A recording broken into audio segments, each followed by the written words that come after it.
ஆட்டு ஈரல் மிளகு வறுவல்.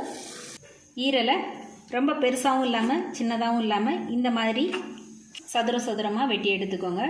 அடுப்பில் கடாயை வச்சுட்டு 100 கிராமுக்கு ஒரு சின்ன குழிக்கரண்டி வீதம் 2 குழிக்கரண்டி எண்ணெய் வந்து ஊற்றிக்கோங்க. நான் 200 கிராம் ஈரல் வந்து எடுத்துருக்கிறேன். எண்ணெய் காஞ்சதும் 1/2 ஸ்பூன் கடுகு, 1/4 ஸ்பூன் சோம்பு, 1/4 ஸ்பூன் ஜீரகம், 2 கொத்து கருவேப்பிலை போட்டு பொரிய விட்டுட்டு நம்ம வெட்டி வச்சுருக்கிற ஈரலையும் அதில் சேர்த்துடலாம். ஸ்டவ்வை மீடியமாக வச்சுக்கோங்க. தேவையான அளவு உப்பு சேர்த்துக்கலாம். ஈரல் வந்து எப்போவுமே வெடிக்கும், செய்யும்போது கொஞ்சம் கவனமாக செய்யணும், ஏன்னா அதில் வந்து தண்ணி இருக்கும்.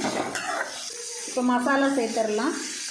இது நம்ம குழந்தைங்களுக்கு கொடுக்குறதுனால காரம் அதிகம் சேர்க்கக்கூடாது. ஒரு 1/4 ஸ்பூன் அளவுக்கு மிளகாய்த்தூள், 1/4 ஸ்பூன் மஞ்சள் தூள், 1/4 ஸ்பூன் மல்லித்தூள், 1/2 ஸ்பூன் ஜீரகத்தூள், 1/4 ஸ்பூன் கரம் மசாலா தூள் எல்லாத்தையும் சேர்த்து நல்லா கிண்டி விட்டுட்டு ஸ்டவ்வை மீடியத்தில் வச்சுருங்க. வேணும்னா மூடி வச்சுக்கலாம்.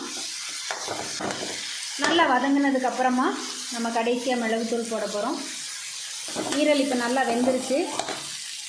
கடைசியாக ஒரு 1/2 ஸ்பூன் மிளகு, காரத்துக்கு தகுந்த மாதிரி நீங்கள் கூடுதலாக கூட போட்டுக்கிறலாம்.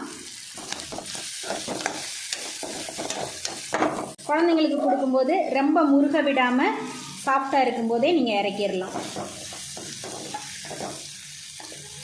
ஆட்டு ஈரல் மிளகு வறுவல் சூப்பராக ரெடி ஆயிடுச்சு. இது மாதிரி செஞ்சு கொடுத்து உங்கள் குழந்தைங்கள அசத்துங்க.